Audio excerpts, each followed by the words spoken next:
नमस्कार स्टूडेंट्स।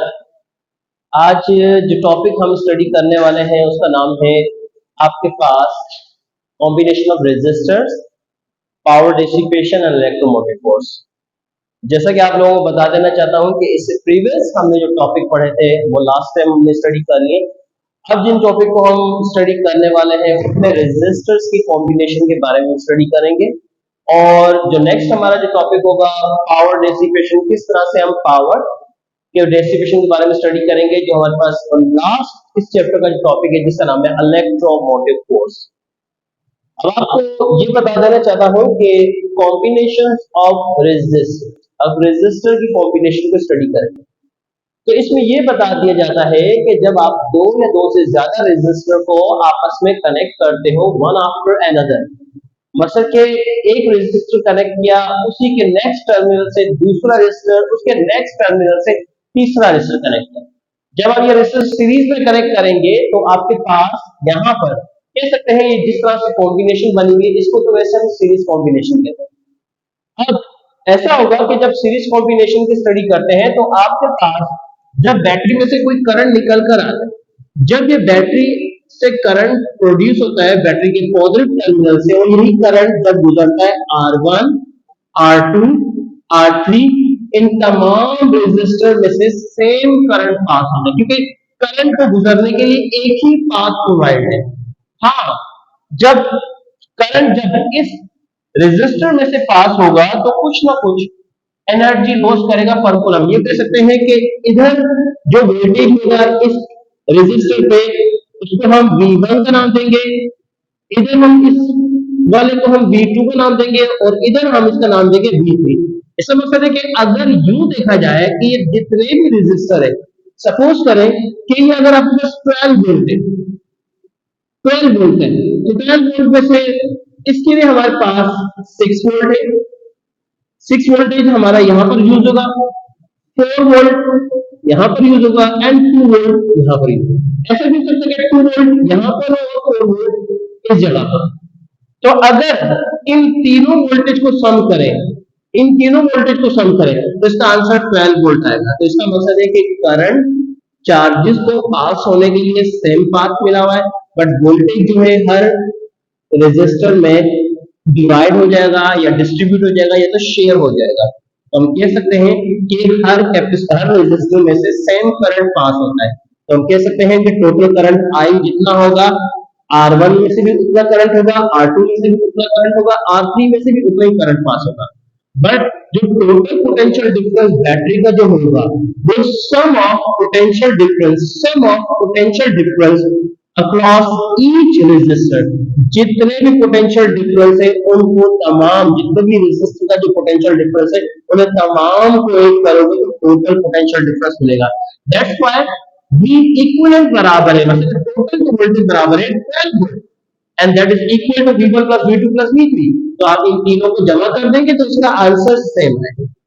अब हम इसमें ये देख सकते हैं कि यहाँ तो वोल्टेज आपके पास क्या है, डिफरेंट है, बट करंट हर रेजिस्टर में से सेम पास हो रहा है। अगर इसी तरीके से पैरेलल कॉम्बिनेशन की बात करते हैं तो पैरेलल कॉम्बिनेशन में जो करंट आ रहा होता है वो करंट जब इस पॉइंट पे जब पहुंचता है तो इस पॉइंट को कहते हैं जंक्शन। आपके पास एक से ज्यादा रास्ते निकल गए, जब एक से ज्यादा रास्ते निकलेंगे तो हम कहेंगे कि यहाँ पर करंट हर रेजिस्टर पे एक अलग अलग तरीके से डिस्ट्रीब्यूट हो जाएगा, मतलब यहाँ पर शेयर हो जाएगा current I1, I2 and I3। इसका मतलब है जो टोटल करंट जो बैटरी से आ रहा है वो डिस्ट्रीब्यूट हो जाएगा हर रेजिस्टर के अंदर। तो मैं कह सकता हूँ कि आपके पास जो टोटल करंट बैटरी में आ रहा है, बैटरी से आ रहा है वो I, वो डिस्ट्रीब्यूट हो जाएगा I1 plus I2 plus I3। इसका मतलब है कि यहाँ पर करंट हर रेजिस्टर में सेम है, बट यहाँ पर करंट क्या होता है, डिस्ट्रीब्यूट हो जाता है। तो दैट्स व्हाई इन तमाम करंट को आपस में सम करें तो हमें वो करंट मिल जाएगा जो बैटरी से आ रहा है। बट इस दौरान जो पोटेंशियल डिफरेंस होगा हर रेजिस्टर में वो उतना ही होगा जितना बैटरी का पोटेंशियल है। अगर आपने इस तीनों रेजिस्टर के साथ 12 वोल्ट आपने बैटरी अटैच की है तो R1 के टर्मिनल में भी 12 वोल्ट होगा, R2 के टर्मिनल में भी 12 वोल्ट होगा, R3 के टर्मिनल में भी 12 वोल्ट होगा। तो हम कहेंगे कि हर रेजिस्टर में पोटेंशियल डिफरेंस सेम है। अब ये हम देखना चाहते हैं कि जब इन इक्वेशन को ड्राइव करते हैं यूजिंग ओम्स लॉ, तो आपके पास इक्विवेलेंट रेजिस्टेंस, इन तीनों रेजिस्टेंस की इक्विवेलेंट निकालने का एक फार्मूला होता है, जिसमें हम कह सकते हैं कि in series combination the equivalent resistance of a resistor is equal to the sum of individual resistance. हम ये कह सकते हैं जो इक्विवेलेंट रेजिस्टेंस है वो सम है individual resistance of each resistance. इसी तरीके से अगर हम पैरेलल कॉम्बिनेशन में देखें तो the reciprocal of equivalent resistance is equal to the reciprocal of sum of individual resistance. तो हम ये कह सकते हैं कि यहाँ पर जो आपको इक्विवेलेंट रेजिस्टेंस मिलेगी कंपैरेटिवली इन तीनों के मुकाबले में कम होगी। ये बता देना चाहता हूं कि अगर यहाँ पर 5 ओम है, 6 ओम है, 7 ओम है, तो आर इक्विवेलेंट जो आएगी वो लेस देन 5 होगी, ना कि 5 के बराबर या किसी भी 5 के ऊपर। मतलब कि इनसे ना ऊपर हो सकती है ना इनके बराबर हो सकती है, बस इसमें जो भी लीस्ट रेजिस्टेंस होगी उससे भी कम आपके पास इक्विवेलेंट रेजिस्टेंस आएगी। तो एमसीक्यू में याद रखना कि अगर आपको 3 रेजिस्टेंस दिए जाए और इक्विवेलेंट रेजिस्टेंस के बारे में डिसाइड करना हो तो वो वही रेजिस्टेंस होगी जो इनमें सबसे लीस्ट वाली होगी, उससे कम होगी। बट जब हम बात करते हैं सीरीज कॉम्बिनेशन में तो ये हम ये देख सकते हैं कि 1 ओम, 2 ओम, 3 ओम, 1 प्लस 2 प्लस 3 इनको सम करेंगे तो आंसर 6 आएगा।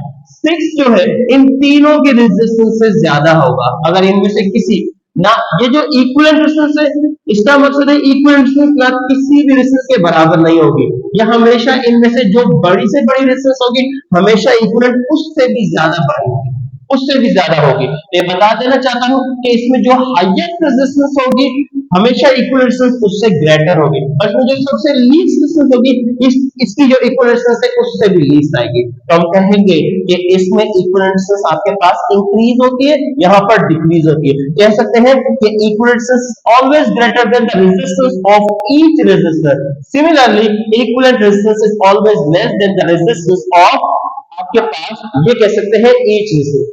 ये हमारे पास कॉम्बिनेशन रेजिस्टेंस के बारे में है। आपके पास नेक्स्ट टॉपिक है, इसे हम कहते हैं पावर डिसिपेशन। पावर डिसिपेशन हम यूं कह सकते हैं कि जो रेजिस्टेंस जो हमारे पास डिवाइस है, अगर हम रेजिस्टेंस को माइक्रोस्कोपिकली स्टडी करें तो रेजिस्टेंस क्या है, बेसिकली ये एक कोलिजन है फ्री इलेक्ट्रॉन्स की उनके साथ जो एटम्स मौजूद है मटेरियल के अंदर। ये जो एटम रूम टेम्परेचर पे वाइब्रेट कर रहे होते हैं, जब फ्री इलेक्ट्रॉन्स उसमें से गुजरने की कोशिश करते हैं तो उनकी कोलिजन होती है उन एटम्स के साथ, उन एटम्स का मतलब उनके इलेक्ट्रॉन के साथ कोलिजन होती है, तो उस दौरान कुछ ना कुछ एनर्जी लॉस होती है और वो कन्वर्ट हो जाती है हीट की फॉर्म में। जब कभी भी इलेक्ट्रिकल एनर्जी जब किसी रेजिस्टेंस से पास होती है और वो कन्वर्ट हो जाती है हीट की फॉर्म में या किसी और फॉर्म में, तो इस तरह से हम नाम देंगे उसे हम पावर डिसिपेशन। पावर डिसिपेशन अभी हम रेजिस्टेंस को स्टडी कर रहे हैं तो हम ये कह सकते हैं कि रेजिस्टेंस कन्वर्ट करता है आपके पास जो इलेक्ट्रिकल एनर्जी है उसे हीट एनर्जी के अंदर। तो ये जो हमारे पास टर्म है कि पावर डिसिपेशन हमें ये जाहिर करता है कि कितनी एनर्जी डिसिपेट हो रही है हीट की फॉर्म में, उसे हम पावर डिसिपेशन कहते हैं। पावर डिसिपेशन का फॉर्मूला पावर किसके बराबर है, पावर का फार्मूला हम निकालते हैं I into V, I square R और वी स्क्वायर अपॉन आर। ये तो आप एंटीटेस पॉइंट ऑफ से स्टडी कर रहे हैं, पर आपको ये बता देना चाहता हूं कि जनरली तो पावर का फार्मूला होता है work upon time. Work upon time, is it possible कि क्या मैं इस वर्क अपॉन टाइम को चार्ज से, आप वर्क अपॉन टाइम आप ये कह सकते हैं कि इसी इक्वेशन को अगर मैं मल्टीप्लाई कर दूं चार्ज से और डिवाइड कर दूं चार्ज से, जैसा कि आप जानते हैं कि अगर मैं पावर की इक्वेशन वर्क अपॉन टाइम है तो work done per coulomb charge that is equal to the voltage and charge upon time that is equal to the current. Now student, voltage और करंट को जब भी हम मल्टीप्लाई करेंगे तो जो क्वांटिटी हमारे सामने आएगी उसे पावर कहेंगे। सिमिलरली अगर ओम्स लॉ की इक्वेशन अप्लाई करें, v की जगह पर I इंटू आर पुट करें तो ये फार्मूला बन जाएगा आई स्क्वायर आर, और अगर I की जगह पर v अपॉन आर पुट करेंगे तो ये फार्मूला बन जाएगा v स्क्वायर अपॉन आर। ये आपके पास पावर के तीन फार्मूलाज है जो आप यूज करेंगे। इसी तरीके से अगर कभी आपसे पूछे कि पावर जो है उसका यूनिट तो वॉट होता है, बट यहां तो हमारे पास वोल्ट इंटू एम्पियर लिखा हुआ है, आप वोल्ट इंटू एम्पेयर को जब भी आप मल्टीप्लाई करेंगे तो उसका यूनिट आएगा what.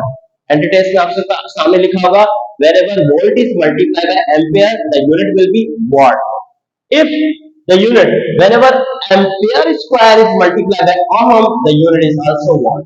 Whenever volt square divided by per ohm divided by ohm या यूं कहें वोल्ट स्क्वायर पर ओम वो भी किसके बराबर होगा, वॉट के बराबर होगा। तो आपने इलेक्ट्रिसिटी में वॉट किस किस के इक्वल होता है इनके यूनिट्स याद रखना। वॉट बराबर है volt into ampere, ampere square into ohm, volt square पर ओम, ये आपके पास वॉट आपके पास होता है। सिमिलरली अगर यहाँ पर जैसे एक रेजिस्टर है, यहाँ पर एक बल्ब अटैच कर देते हैं और उसके साथ एक और बल्ब अटैच करते हैं, जब हमने सीरीज और पैरेलल कॉम्बिनेशन पढ़ा है, अगर इन तीनों रेजिस्टर की जगह पर हम बल्ब को अटैच कर देते हैं तो ये पूछा जा सकता है कि ये 60 वॉट का बल्ब है, ये 100 वॉट का बल्ब है और ये आपके पास 120 वॉट का बल्ब है।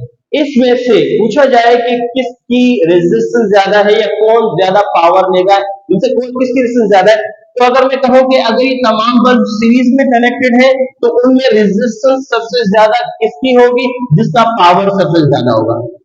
60 वॉट, 100 वाट वॉट और आपके पास 120 वाट, इसका मतलब है 120 वॉट वाला बेसिकली ज्यादा पावर आता है। 120 या 150 आपके पास ये ज्यादा रेजिस्टेंस लगता है क्योंकि इनमें करंट एक ही पास हो रहा है, तो मैं कह सकता हूँ करंट कांस्टेंट है तो power is directly proportional to resistance. अगर यही तीन बल्ब अगर आपके पास कनेक्टेड हो 100, 150 और 60 वाट, ये अगर पैरेलल में कनेक्टेड है तो इस पे ये चेक करें कि जो सबसे लीस्ट रेजिस्टेंस रखता है उसकी पावर सबसे ज्यादा होगी, क्योंकि इनवर्सली पावर जो है इसमें वोल्टेज इसमें पोटेंशियल डिफरेंस तो कांस्टेंट रहेगा, power is inversely proportional to R के बराबर है।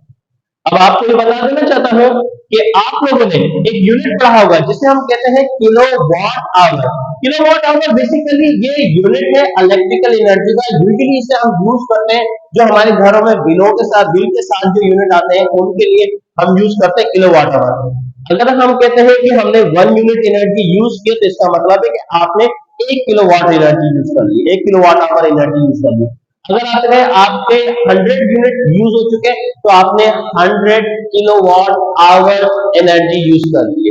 अब 100 किलोवाट आवर या 1 किलोवाट आवर ये एनर्जी किस तरह से, यूजुअली अक्सर ये एमसीक्यूज में आता है कि kilowatt hour is a unit of, mostly जो स्टूडेंट्स होते हैं इसे कंसीडर कर लेंगे this is the unit of power. और मैं स्टूडेंट्स को एक्सप्लेन कर देना चाहता हूँ, ये समझाना चाहता हूँ कि अगर वॉट के साथ टाइम का कोई भी यूनिट आ जाए, लाइक सेकंड आ रहा है watt into second, watt into hour, watt into minute, watt into seconds या वॉट इंटू वीक, कोई भी टाइम का यूनिट आ जाए वॉट के साथ तो समझ जाना that is the unit of energy, not a unit of power. हाँ अगर कभी लिखा हो किलोवाट किसका यूनिट है तो आप कह सकते हो that is a unit of power. तो वॉट के साथ टाइम का कोई भी यूनिट आ जाए वो एनर्जी का यूनिट होता है। अब आपसे पूछा जाएगा कि 1 किलोवाट आवर किसके बराबर है, जिसकी कैलकुलेशन आपने इंटर में पढ़ी थी कि किलो में 1000 होते हैं, वॉट में 3600 होते हैं। इसे आप सॉल्व करोगे तो इसका आंसर आएगा 3.6 into 10 power 6 जूल। स्टूडेंट ये बता देना चाहता हूँ कि 3.6 into 10 power 6 जूल बेसिकली आपके पास 1 किलोवाट आवर के बराबर है। इसी तरीके से 10 पावर 6 को मेगा जूल भी कहते हैं। तो अगर आपसे डायरेक्टली पूछे कि 1 किलोवाट आवर किसके बराबर है 3.6 मेगा जूल के, 1 मेगावाट आवर किसके बराबर है 3.6 गीगा जूल के, क्योंकि 1000 वहां पर ऐड करोगे तो 1000 वहां पर भी ऐड करना पड़ेगा। तो आपके पास ये किलो की जगह मेगा हो गया, 10 पावर 6, 10 पावर 3 से 10 पावर 6 हुआ, तो 10 पावर 6 से 10 पावर 9 हो जाएगा, 10 पावर 9 गीगा जूल के बराबर है। तो ये हमारे पास पावर डिसिपेशन का टॉपिक है। अब हम इलेक्ट्रोमोटिव फोर्स की तरफ आते हैं। Electromotive force it is the maximum potential difference. जब कभी भी आप अगर किसी बैटरी को यूज करते हैं, कोई भी आपके पास बैटरी है, कोई आपके पास कोई भी इलेक्ट्रिकल सोर्स है, जब आप किसी सर्किट से इसे कनेक्ट नहीं करते, जब आप किसी रेजिस्टर के साथ कनेक्ट नहीं करते और अगर उन बैटरी के टर्मिनल का पोटेंशियल डिफरेंस कैलकुलेट करते हो तो याद रखना जो बैटरी के टर्मिनल का पोटेंशियल डिफरेंस आपको मिलेगा उसी को इलेक्ट्रोमोटिव फोर्स कहा जाता है। इट मींस कि आपके पास कोई भी सोर्स जो इलेक्ट्रिकल एनर्जी जनरेट करती है, अगर आप उसके टर्मिनल पे पोटेंशियल डिफरेंस को कैलकुलेट करते हो तो याद रखना वो पोटेंशियल डिफरेंस आपके पास ईएमएफ कहलाता है, जिसे हम इलेक्ट्रोमोटिव फोर्स कहते हैं। ये इलेक्ट्रोमोटिव फोर्स कोई फोर्स नहीं है, ये बेसिकली आपके पास वो एनर्जी है जो चार्ज को ड्राइव कराती है। ये चार्ज को ड्राइव कराने के लिए, सर्किट में ड्राइव कराने के लिए यूज होती है। अगर सर्किट में कंटिन्यूस सप्लाई ऑफ करंट को मेंटेन रखना है तो आपको एक बैटरी की रिक्वायरमेंट होगी या कोई भी सोर्स की रिक्वायरमेंट होगी जो चार्ज के फ्लो को मेंटेन रखे ताकि इलेक्ट्रिकल एनर्जी कंटिन्यूसली फ्लो करती रहे। तो हम कह सकते हैं it is the maximum potential difference across the terminal of source और battery, source of a or battery when no external circuit is connected across it। मतलब कि कोई भी एक्सटर्नल सर्किट इसके साथ कनेक्टेड ना हो उससे हम नाम देते हैं इलेक्ट्रोमोटिव फोर्स। इलेक्ट्रोमोटिव फोर्स को कहते हैं work done per unit charge in a circuit to maintain steady current. Steady current का मतलब एक यूनिफॉर्म फ्लो। अगर करंट का रखना है सर्किट के अंदर तो आप जो चार्ज पे वर्क करेंगे, जो बैटरी के थ्रू जो चार्ज पे वर्क किया जाएगा उसी को हम नाम देंगे that is electromotive force. Electromotive force का जो बेसिक जनरली फॉर्मूला है वर्क अपॉन चार्ज। इसका मतलब है कि हम वर्क को डिवाइड कर देंगे चार्ज से, वर्क अपॉन चार्ज आपके पास है। इसका SI unit, work done per unit charge, इसका एसआई यूनिट वोल्ट होता है। आपने देखा होगा कि ये वोल्ट बेसिकली पोटेंशियल डिफरेंस का भी यूनिट होता है और ईएमएफ का भी यूनिट होता है। वोल्ट पोटेंशियल डिफरेंस का भी यूनिट होता है और ईएमएफ का भी यूनिट होता है। इन दोनों को हम सेम यूनिट में मेजर करते हैं।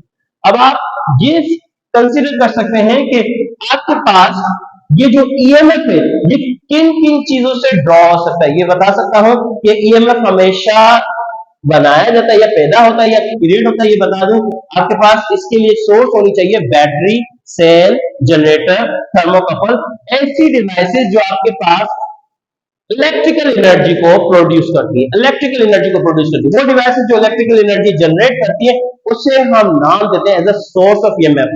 अब यूं कहें कि अगर कोई भी फॉर्म ऑफ एनर्जी, जैसे जनरेटर के अंदर आपके पास मैकेनिकल एनर्जी ट्रांसफर होती है इलेक्ट्रिकल एनर्जी के अंदर, तो याद रखना यहाँ पर कन्वर्जन हो रहा है किसी भी फॉर्म से मैकेनिकल को इलेक्ट्रिकल में कन्वर्ट किया जा रहा है। तो आप ये कहेंगे कि सर जो उसके टर्मिनल पे आपको जो ईएमएफ वोल्टेज मिलेगा उसे ईएमएफ कहेंगे। सिमिलरली अगर आप बात करते हैं किसी भी थर्मोकपल, यहाँ पर मैंने एक डिवाइस का नाम दिया थर्मोकपल। थर्मोकपल वो डिवाइस है जो बेसिकली आपके पास हीट एनर्जी को कन्वर्ट करती है इलेक्ट्रिकल एनर्जी के अंदर, तो इसे हम नाम देते हैं दैट इज कॉल्ड थर्मोकपल। ये जितने भी डिवाइसेस है इसमें कन्वर्जन होती है, chemical energy into electrical energy, chemical energy into electrical energy, mechanical energy into electrical energy and heat energy into electrical energy. कोई भी चीज जो इलेक्ट्रिकल एनर्जी ड्रॉ कर रही है या पैदा कर रही है तो उसे हम as a source of EMF कहेंगे। अब हम किसी बैटरी को किसी सर्किट में कनेक्ट करते हैं तो उस ईएमएफ सोर्स के साथ क्या होगा। जब आप किसी बैटरी को किसी भी एक्सटर्नल सर्किट के साथ कनेक्ट करते हो, लाइक एक रेजिस्टर के साथ कनेक्ट करते हो, तो जो भी बैटरी का ईएमएफ होगा वो डिस्ट्रीब्यूट हो जाएगा दो हिस्सों में। एक वो ईएमएफ, एक वो पोटेंशियल डिफरेंस जो एक्सटर्नल सर्किट में मिल रहा है, मतलब कि उसे हम नाम देंगे V। ये पोटेंशियल डिफरेंस इस बैटरी के टर्मिनल पे मिल रहा होगा। ये टर्मिनल बाहर कितना वोल्टेज ड्रॉप हो रहा है टर्मिनल पे, वो पोटेंशियल डिफरेंस V है। बट एक बात आपको बता दूं कि हर बैटरी उसके अंदर अपने इलेक्ट्रोलाइट चीज होते हैं जो वर्क डन चार्ज सर्किट के बाहर होता है चार्ज को मूव कराने के लिए, उसमें कुछ वर्क डन सर्किट के अंदर भी, बैटरी के अंदर भी होता है, क्योंकि बैटरी के अंदर भी चार्जेस को मूव कराना होता है from lower to higher potential की तरफ। जब आप बैटरी के अंदर, ये साइकिल बनता है आपके पास इस तरह से, पहले आपने चार्जेस को फ्लो कराया from positive to negative terminal और फिर नेगेटिव टू पॉजिटिव टर्मिनल जो आप वर्क करा रहे हैं उस दौरान जो एनर्जी डिसिपेट या यूज हो रही है वहां पर बैटरी के अंदर, वो वहां पर जो भी एनर्जी डिसिपेट हुई है वो सिर्फ और सिर्फ एक इंटरनल रेजिस्टेंस में यूज होगी। इंटरनल रेजिस्टेंस वो रेजिस्टेंस होती है जो सोर्स से जनरेट हो, जो सोर्स के अंदर मौजूद हो। एक स्मॉल रेजिस्टेंस जो किसी सोर्स के अंदर मौजूद हो उसे हम नाम देते हैं that is called internal resistance. Internal resistance. अब जो आपका ये पोटेंशियल डिफरेंस जो ईएमएफ है ये दो हिस्सों में डिवाइड हो जाएगा। एक वो पोटेंशियल जो टर्मिनल पे मिल रहा है और एक वो पोटेंशियल जो ड्रॉप हो रहा है बैटरी के अंदर। अगर आप इन दोनों को सम करेंगे तो टोटल ईएमएफ मिलेगा, ये टोटल ईएमएफ मिलेगा।